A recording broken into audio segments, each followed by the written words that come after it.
Bom dia, bom dia, bom dia, boa tarde, boa noite, boa madrugada, queridos irmãos, queridas irmãs. Que bom podermos estar aqui novamente para estudarmos a palavra do Senhor, e isso é algo que realmente não tem preço, né? Estudarmos a palavra, porque ela nos traz todas as respostas que buscamos, nos traz alegria, nos traz refrigério, nos traz paz. Enfim, a palavra de Deus, ela é completa. Aleluia. E hoje vamos então aí continuar no nosso estudo de Apocalipse.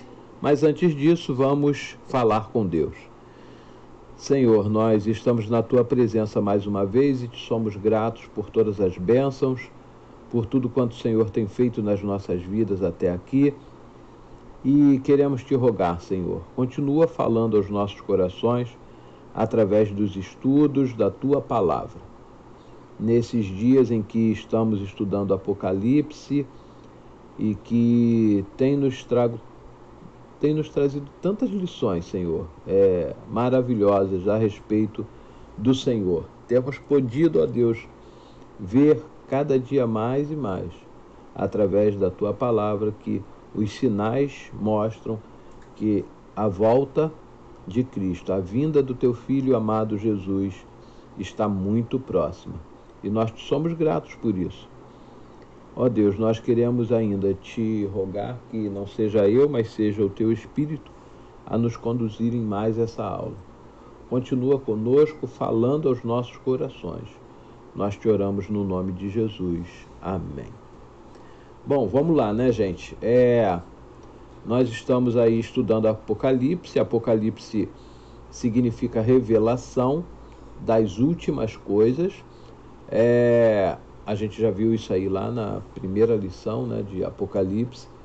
E agora a gente já está aqui nos últimos capítulos, e a nossa lição de hoje tem como título A Segunda Vinda de Cristo, e está baseada no capítulo de número 19, do versículo 11 até o capítulo 20, versículo 15. Tá bom? Apocalipse 19, do 11 até o capítulo 20, versículo 15.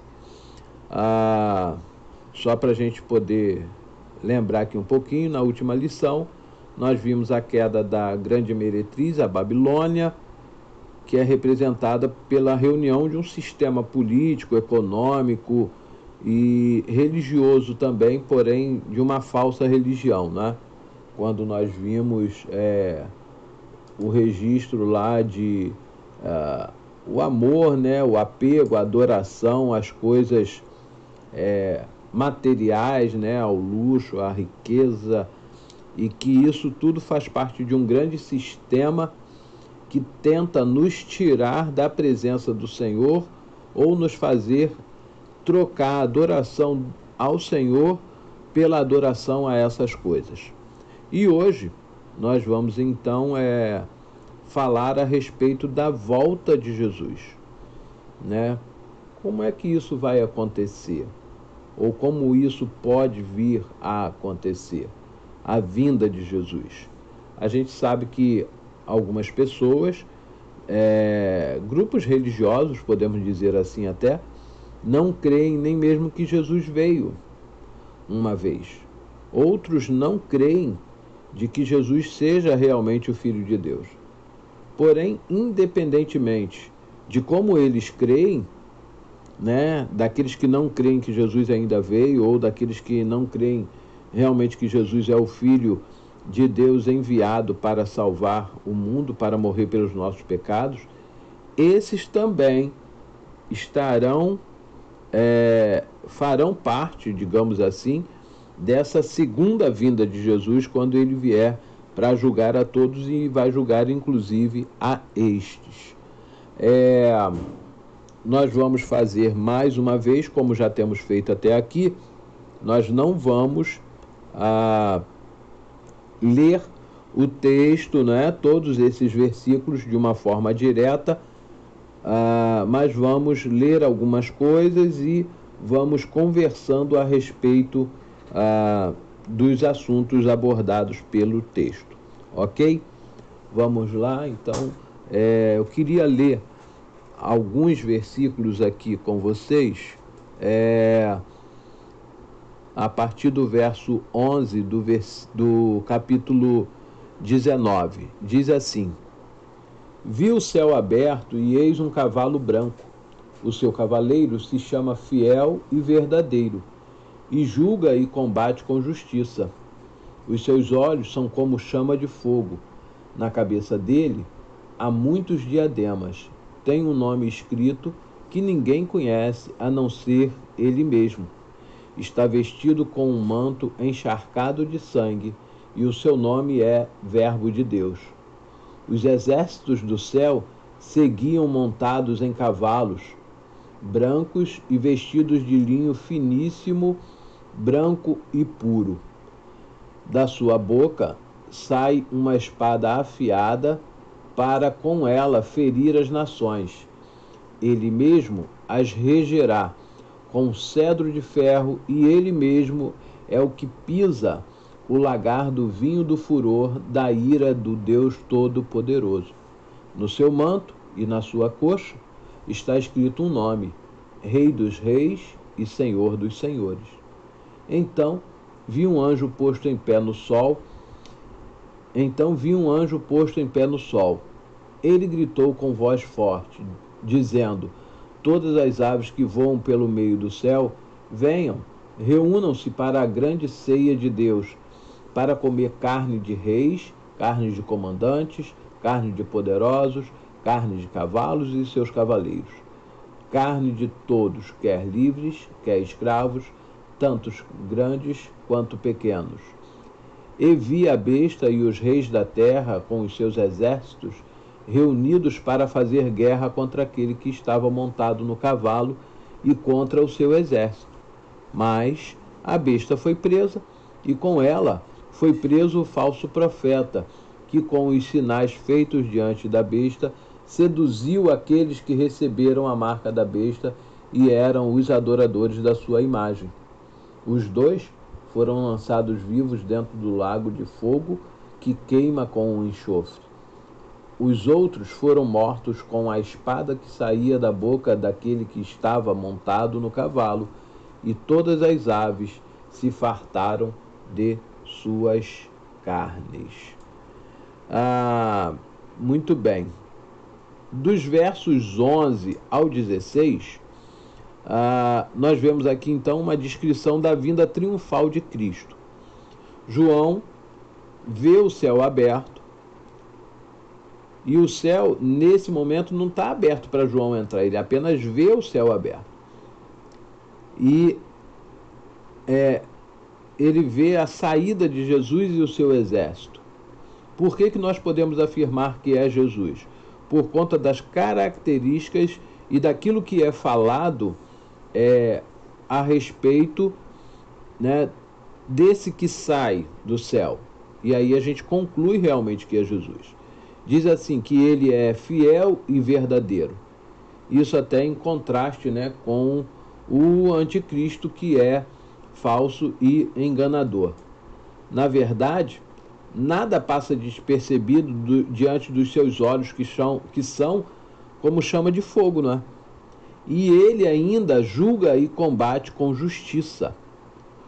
Os diademas ou coroas sobre a sua cabeça mostram sua majestade. Embora nós o conheçamos por muitos nomes, não conhecemos toda a sua essência, toda a essência do seu nome. Isso só ele mesmo conhece, e é o que o texto vai nos dizer, né? O seu nome é Verbo de Deus, a palavra em ação. O próprio João, inclusive, né, já havia declarado assim lá no seu evangelho, né, quando ele diz que no princípio era o Verbo e o Verbo se fez carne. E ainda existe também, segundo o texto aqui, uma batalha final a ser vencida. Por isso ele vem acompanhado de um exército celestial, todos montados em seus cavalos brancos. E a gente aqui consegue ter uma imagem, né, de um quadro, digamos assim, que João está pintando, com Cristo no seu cavalo branco, com as suas vestes, seguido do seu exército, também com as suas vestes, e também com os seus cavalos prontos para uma batalha ou para uma guerra, aonde nós já sabemos de que o vencedor será sim o Senhor, porque ele vem para vencer. As palavras da sua boca são como que uma espada afiada e ferirá a todos os inimigos de Deus. Essa espada, não é, que a gente lê aqui, é realmente isso, né? E a gente sabe que a própria Bíblia vai nos dizer de que a palavra de Deus, ela é mais afiada do que uma faca de dois gumes, né? Ela é realmente uma espada que onde chega, ela corta, ela transforma, ela muda, ela faz diferença. E aí aqui está nos trazendo essa figura, né? Também. Ele é Rei dos Reis e o Senhor dos Senhores. Então não existe nada nem ninguém acima do Senhor. Nada nem ninguém. Enquanto assim, nos versos 6 e 9, que a gente estudou na semana passada, os remidos em Cristo são convidados para um banquete ou uma ceia, né? A ceia das bodas do Cordeiro, lembra que a gente estudou na semana passada, né? O convite àqueles para que viessem as bodas para a ceia das bodas do Cordeiro. Aqui no verso 17 e 18 do capítulo 19, nós vemos um convite às aves dos céus, às aves que voam nos céus, para um banquete com carne dos reis, dos poderosos, dos comandantes, dos cavalos e cavaleiros, ou seja, dos exércitos. E a gente conclui de que é chegado o fim dos poderosos dessa terra. A vitória de Cristo, ela é completa. Então, aqueles que se sentem poderosos, que acham que são maiores do que Deus, ou não reconhecem o senhorio de Deus, o poder de Deus, a plenitude do próprio Deus, do próprio Cristo, esses terão suas carnes devoradas, então, pelas aves que são convidadas, né? São chamadas aí, então, para esse banquete. A partir, então, do verso 19, ou melhor, 17 do nosso capítulo 19, nós vemos um anjo posto no sol, com uma voz forte, né, como já falei, convocando as aves do céu para esse banquete. A besta e os reis da terra estão reunidos para fazer guerra contra Cristo e o seu exército. Mas a besta e o falso profeta, nesse momento, segundo o que João nos traz de relato, são presos e lançados vivos no lago de fogo e enxofre. Os outros são mortos pela palavra, pela espada que sai da boca de Cristo. E então as aves vão se fartar lá nesse momento das suas carnes. Todo mal um dia vai chegar ao fim. Nada vai resistir à presença e à palavra de Cristo. E aí, como servos de Deus, é nosso dever anunciar a todo o mundo que Cristo vai voltar e vai julgar toda a humanidade. E aqueles que não o aceitarem não hão de herdar os céus. Esses são inimigos de Deus, porque quem não é amigo de Deus acaba sendo, se tornando, né, na verdade, inimigo de Deus. Jesus vai voltar, e essa volta dele será triunfal. Não haverá uma guerra mais literal, não é? Aonde ele vai ficar confrontando Satanás. A gente consegue lembrar aqui um pouquinho que quando lá nos evangelhos nos registram de que Jesus fora tentado por Satanás, nós vemos ali um diálogo, não é? Que poderia ser entendido, talvez por alguns, como se fosse um embate, né? Um fala uma coisa, o outro fala outra, o outro fala outra, o outro fala outra. Mas nós sabemos de que, independentemente de qualquer que seja o embate, de qualquer que seja o confronto que exista entre Deus e Satanás, a vitória sempre, sem sombra de dúvidas, será de Deus. Sempre será de Deus. E aí, agora então nós vamos chegar aqui ao capítulo 20, e esse é talvez aí o capítulo mais polêmico, né, do livro de Apocalipse. Isso porque não existe um consenso sobre a interpretação dos chamados 1000 anos da prisão de Satanás, daquele milênio, né? Que o texto vai nos dizer a respeito da prisão de Satanás. Mas vamos então por parte, para a gente poder conseguir entender aqui um pouquinho. Eu queria, antes de ler o texto, queria fazer um exercício com vocês, só para a gente poder tentar entender um pouquinho daquilo que João está vendo, né? Imagina que você está numa sala e essa sala tem a parede de frente onde você está, ela seja de um formato oval.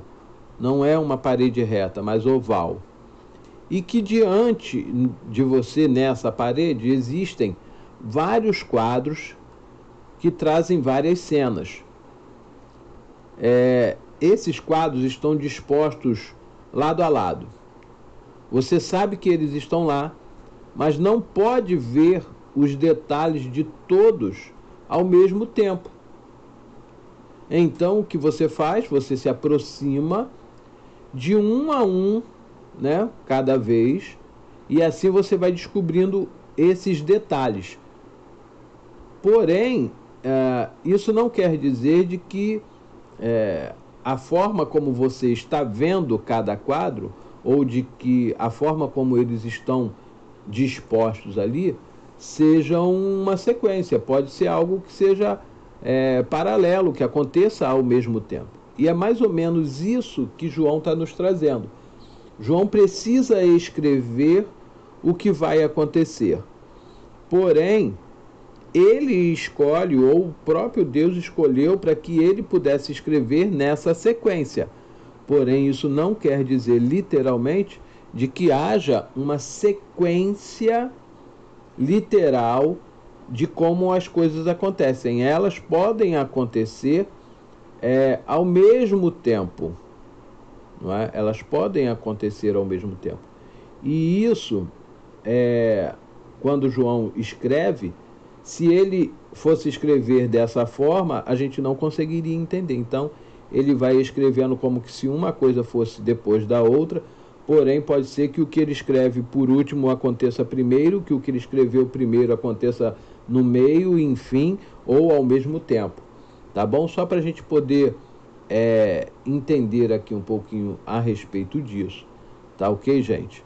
Vamos lá, vamos voltar então aqui.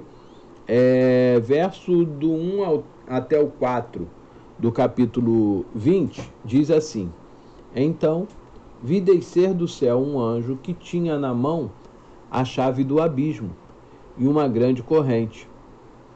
Ele segurou o dragão, a antiga serpente, que é o diabo, Satanás, e o prendeu por 1000 anos. Lançou-o no abismo, fechou-o e pôs selo sobre ele, para que não mais enganasse as nações até que se completarem os 1000 anos. Depois disso, é necessário que ele seja solto por um pouco de tempo. Vi também tronos, e nestes sentaram-se aqueles aos quais foi dada autoridade para julgar. Vi ainda as almas dos que foram decapitados por terem dado testemunho de Jesus e proclamado a palavra de Deus. Estes são os que não adoraram a besta e nem a sua imagem, e não receberam a sua marca na testa e na mão, e viveram e reinaram com Cristo durante 1000 anos. É interessante quando a gente lê esse texto, e aí nós vamos ter, dentre as interpretações, 3 grupos distintos, que são os pré-milenistas, os pós-milenistas e os amilenistas. E o que isso tem a ver? Tudo, porque cada um entende ou crê de uma forma. Isso não necessariamente quer dizer de que o grupo 1 ou o grupo 2 ou o grupo 3, vamos chamá-los assim, seja o mais correto, ou seja, o literalmente correto. Não é? Nós não conseguimos fazer isso. Porém, vamos falar aqui um pouquinho de cada um deles e depois a gente continua, né? Vamos lá, os pré-milenistas. Os pré-milenistas creem que Cristo voltará antes do milênio, ou seja, Jesus volta, prende Satanás e aí vão acontecer esses 1000 anos, né? Esses 1000 anos da prisão de Satanás, quando Cristo irá governar e aí haverá uma paz, enfim. Os pós-milenistas creem que o avanço do cristianismo será o que vai, na verdade, influenciar cada vez mais a sociedade e que isso vai culminar num reino milenar, que não necessariamente precisa ser literal, enquanto que os pré-milenistas creem que pode ser, sim, literais esses 1000 anos. Os pós-milenistas creem de que não necessariamente precisa ser literal os 1000 anos. Então já existe aí uma divergência, né, vamos dizer, entre esses dois grupos.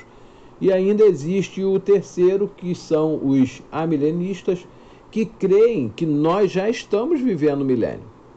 Cristo já está reinando desde quando ele ressuscitou e de que Satanás já está preso e que essa prisão é uma prisão não literal, não é? Mas existe uma prisão que seria como se fosse um controle das suas ações. Para esses, para os amilenistas, o milênio não é literal. Não vou me aprofundar muito nisso e não vou aqui colocar a maneira como eu vejo, porque, na verdade, eu não consigo chegar literalmente num consenso, não é?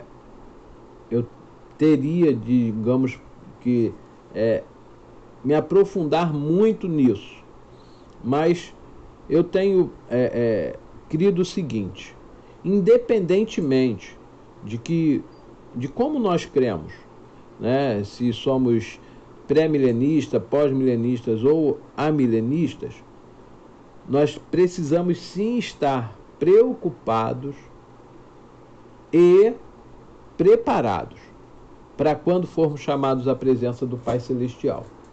E isso pode ser hoje ou pode ser a qualquer momento, com a nossa morte ou com a volta do Senhor. E é isso que eu creio que tenha de ser a nossa prioridade. Porque se os 1000 anos já estiverem acontecendo e eu estou aqui, eu tenho que estar preparado para a volta de Jesus ou para quando ele me chamar à sua presença. Se Jesus vai vir e aí após a sua vinda vai haver então essa prisão, eu também tenho que estar preparado. Independentemente daquilo que eu creio, como eu creio, eu preciso de estar preparado. Você precisa de estar preparado. Até porque, como eu disse, a morte, ela é algo certo para nós. A partir do momento em que nascemos, uma coisa é certa, a morte vai acontecer. Podemos estar aqui quando Jesus voltar? Podemos estar, mas também podemos não estar.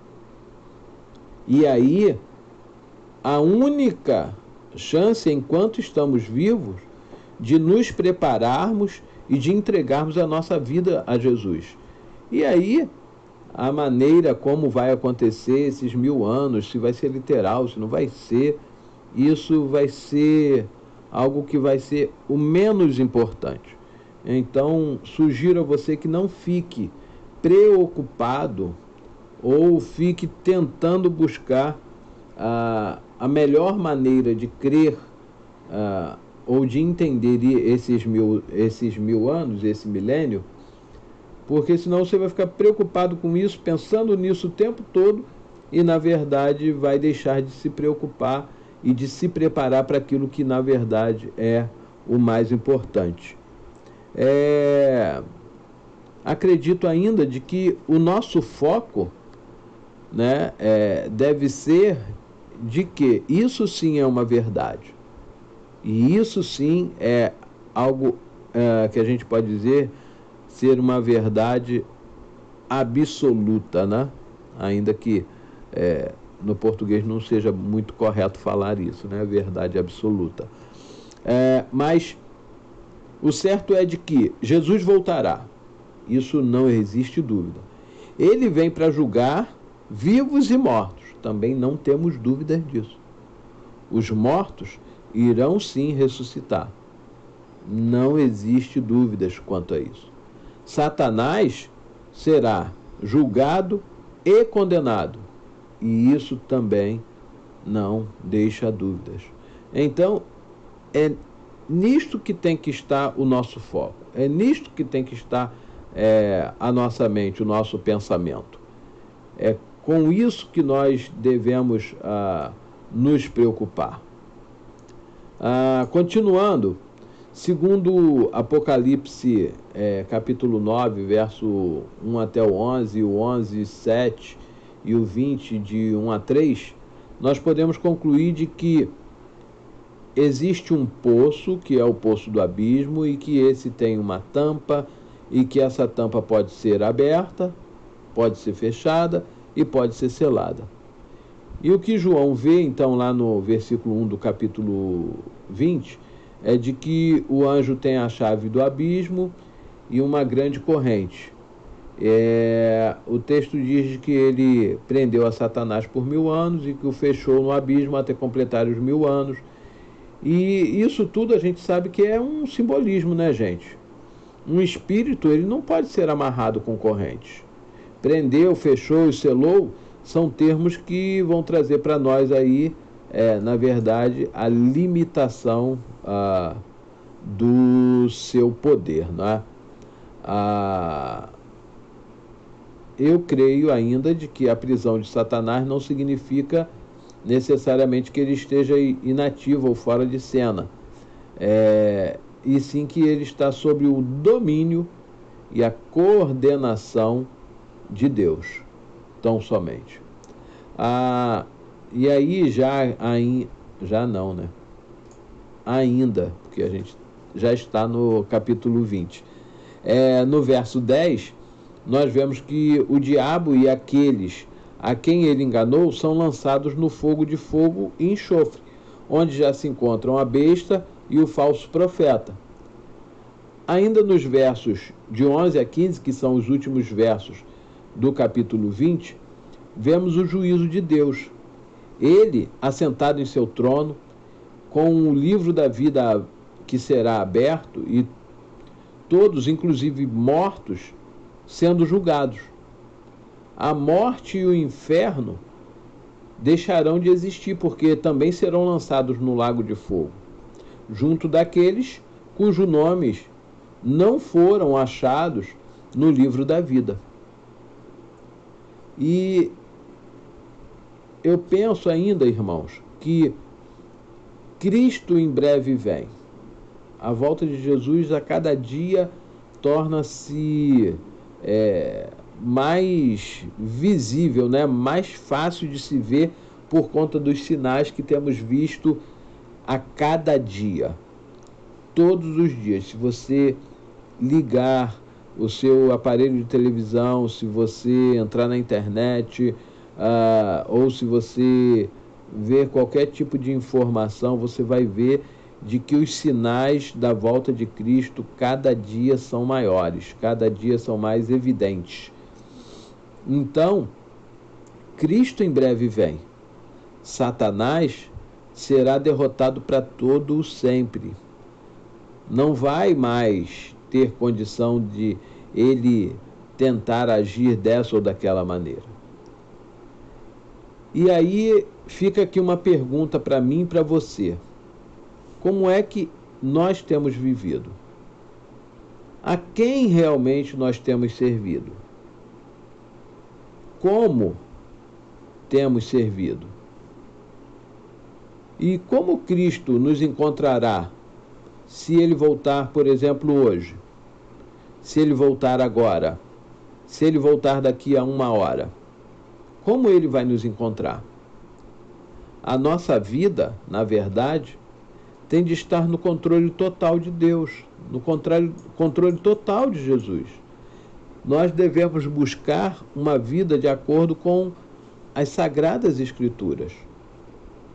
Precisamos estar preparados, e esse preparados é buscando sempre estarmos nos caminhos do Senhor e continuarmos a trabalhar para que cada dia mais pessoas que estão presas, acorrentadas pelo pecado, pessoas que já estão praticamente, que a gente olha às vezes assim, a gente fala assim, nossa, essa pessoa não tem salvação.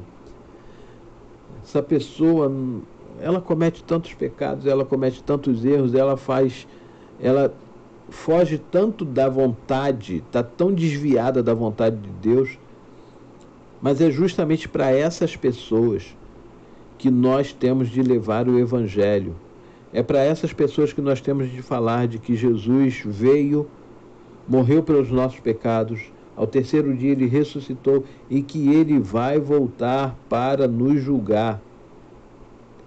Ele não voltará mais como o Filho de Deus que veio para morrer como cordeiro, mas ele virá como juiz para nos julgar, e o seu julgamento não será um julgamento que vai, eu vou levar em conta isso, eu vou levar em conta aquilo, ou como nos julgamentos que a gente vê aqui na nossa justiça terrena, ele é réu primário.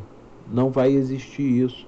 Ele vai nos julgar, e as nossas ações, as nossas atitudes, são elas quem vão dizer se nós iremos ou não morar com ele nos céus para toda a eternidade. Precisamos nos preparar. A questão do milênio, não penso que nos compete tentarmos ficar tentando adivinhar de como será realmente, né? De que forma será, mas sim de que, independentemente, nós estamos preparados para a volta do Senhor. E que Ele, então, nos abençoe. Maranata. Ora vem, Senhor Jesus. Venha, e que nós possamos estar preparados para a Tua volta. Que nós possamos estar preparados para subirmos aos céus contigo. Que nós possamos estar preparados para, junto com os anjos, podermos fazer parte daquele grande coro celestial e entoarmos hinos e cânticos durante todo o tempo, 24 horas por dia, se podemos dizer assim, glorificando, exaltando, louvando o teu nome, exaltando a tua majestade, glorificando de forma ininterrupta, porque lá não haverá fome, lá não haverá sono, lá não haverá enfermidade, lá não haverá tristeza, não haverá dor. E por isso nós poderemos e deveremos aplicar todo o nosso tempo em louvor e adoração ao teu nome, que é Rei dos Reis e Senhor dos Senhores, para todo sempre. Amém. Que Deus nos abençoe. Tenham todos uma excelente semana e até a nossa próxima aula.